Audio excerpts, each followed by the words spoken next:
linguajar, pelo seu sotaque, né? E nós identificamos o argentino também, né? Pelo corte de cabelo, pelo andado e sucessivamente. Nós sabemos identificar se é brasileiro, se não é brasileiro, se é argentino, se é estrangeiro, pela cor da pele, pela estatura física, e aí nós temos algumas características, né? Esses laços comuns que identificam o indivíduo como um povo, né? O povo homogêneo, com essa adjetivação então dessa homogeneidade. E temos então que, segundo essa característica, nós podemos falar que nós podemos ter raças diferentes, línguas diferentes, religião diferente, mas nós temos algo muito em comum que identifica cada povo dentro do seu território de forma homogênea. Então, o primeiro elemento da Convenção Pan-Americana, no artigo 1º, povo, um povo homogêneo. Então nós temos um povo, uma população com essa característica de ser homogênea. O segundo elemento é um território. Então nós vamos ver que o povo, ele vai estar em cima de um território. Esse território não é aquele conceito geográfico que nós aprendemos desde lá da primeira série, segunda série e assim sucessivamente. Não compreende um espaço geográfico que a gente vê no mapa, mas sim é um conceito jurídico que compreende alguns domínios, como o domínio terrestre, o domínio marítimo e o domínio aéreo. Dentro do domínio terrestre nós temos a crosta terrestre, onde a gente pisa, né, o solo, isso que nós conhecemos. Nós também temos, além do solo, nós temos o subsolo. Então abaixo do solo nós teremos toda a parte que compõe o território do Estado. Então toda aquela riqueza que estiver no subsolo pertence ao Estado. Então nós teremos, além do solo, o subsolo. Nós teremos também as regiões separadas do solo. Nós temos alguns países que não se compõem uma única porção territorial, mas tem espaços que são adjacentes, que estão longe do território, como por exemplo os Estados Unidos tem o Alasca, né, que está longe do território, mas faz parte do território principal ali americano.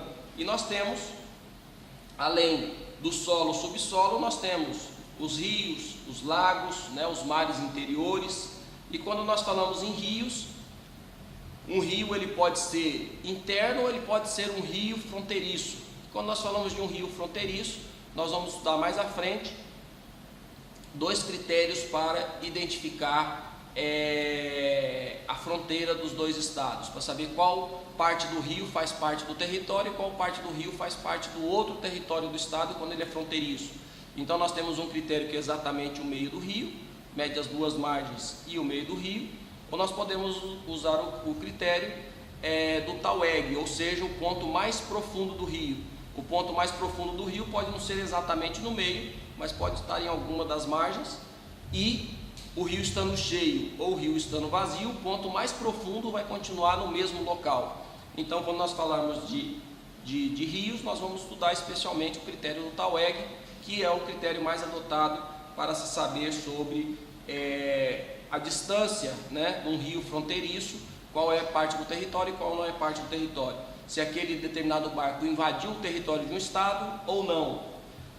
Temos além disso os lagos, né? Nós temos vários lagos no Brasil, lagos importantes, como a Lagoa dos Patos, que é enorme, né, no Rio Grande do Sul.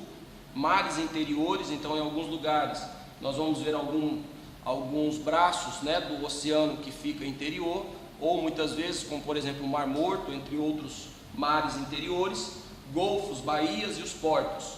Então, além do domínio terrestre, que é o solo, subsolo, rios, lagos, mares, golfos, baías e portos, nós temos o domínio marítimo.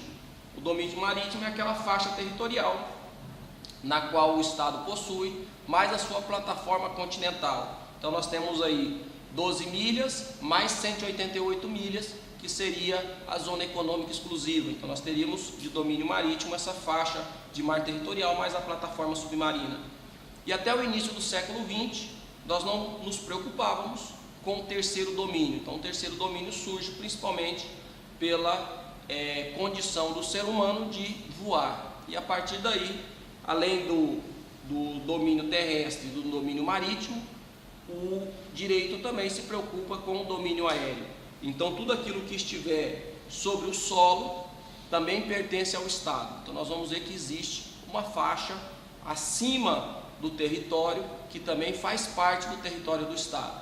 Então, o segundo elemento, território, compõe-se do solo, domínio terrestre, subsolo, lagos, rios interiores, sucessivamente, o domínio marítimo, que integra então o mar territorial mais a plataforma continental, e também o domínio aéreo, com o espaço aéreo que se sobrepõe imediatamente a esse solo. Então, esse território ele tem um domínio terrestre, domínio marítimo e o domínio aéreo. Então, o território ele tem que ter uma característica. Ele é um território no qual ele é determinado ou ele é determinável. Os países, na sua grande maioria, têm as suas fronteiras já delimitadas. Mas, se não tiver, é determinável, pode ser determinado futuramente aonde é o território do Estado. Então, nós temos que o território é a base física no âmbito no qual o Estado exerce o seu elemento material, né? Então, o território é esse elemento material, enquanto o povo é o elemento humano.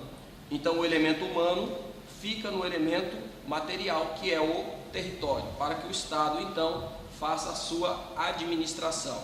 Então, nos interessa, então, saber que cada Estado, né, tem a sua capacidade econômica, cada Estado tem o seu PIB, cada Estado tem a sua produção agrícola e assim sucessivamente. Então, o território do Estado é onde ele exerce o seu poder, aonde ele incide o seu poder. E nós temos que o Estado, então, entre aspas, exerce a sua jurisdição dentro do território. E aí nós temos que essa jurisdição do Estado, mais à frente nós vamos ver que é a capacidade de criar regras legislativas, administrativas e jurisdicional, aonde o Estado, então, tem o seu âmbito de atuação. Além do povo e do território, surge um outro elemento, que é o elemento do Estado, que é o governo. Esse governo nada mais faz do que administrar, do que governar, do que organizar o povo dentro do território. Esse governo tem que ter um adjetivo, que é o governo independente, ou seja, o governo não está submisso a nenhum outro Estado. O governo é independente, ele não tem submissão a nenhum outro Estado, até porque nós temos um princípio do direito internacional público, que nenhum Estado. Continuando sobre Estado, nós vimos na aula anterior que o Estado, pela Convenção Pan-Americana de Montevideo de 1933, precisa-se de 4 elementos para o Estado ser reconhecido como tal. Nós vimos que a população permanente, adjetivamos homogênea, vimos também um território. Esse território ele é um território determinado ou determinável. Vimos que também, se necessário, se faz a presença de um governo, esse governo independente, e também vimos que outro elemento essencial é a questão relativa à capacidade de manter relações internacionais.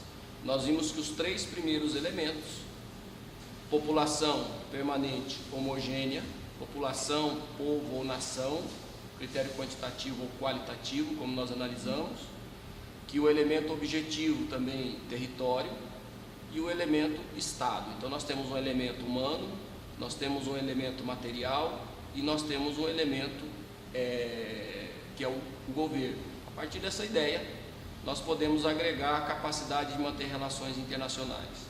Nós conceituamos Estado, então, como sendo aquele sujeito que tem personalidade jurídica internacional, que possui uma população permanente dentro de um território determinado, governado por um governo independente, administrado por um governo independente e que possua a capacidade de manter relações internacionais.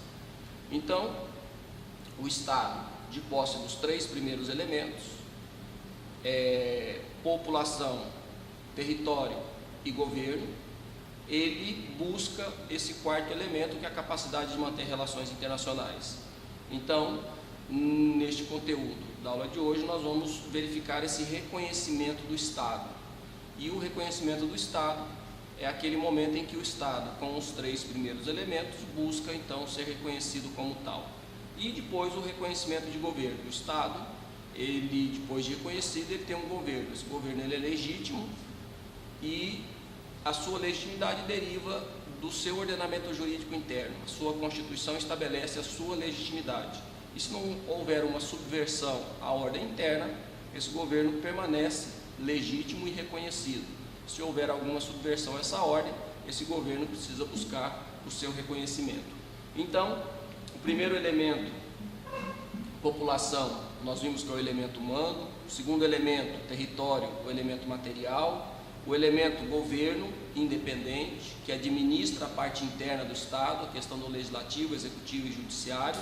E agora, o reconhecimento de Estado, nós podemos agregar a essa ideia que um novo Estado, ou um Estado de posse desses três elementos, ele vai buscar o seu reconhecimento. Então, o reconhecimento é um ato através do qual um sujeito já de direito internacional público reconhece o outro Estado. E nós podemos falar que esse ato de reconhecimento é totalmente discricionário. Nenhum Estado é obrigado a reconhecer o outro. Menos, nós podemos justificar aí que este ato de reconhecimento pode ser prematuro ou pode ser um pouco mais demorado. Vamos supor, nos períodos aí das descolonizações, tanto da África como da América, se a coroa, se a metrópole, se a pátria-mãe reconhecesse o descolonizado, nós poderíamos falar que automaticamente já estaria esse Estado novo reconhecido internacionalmente.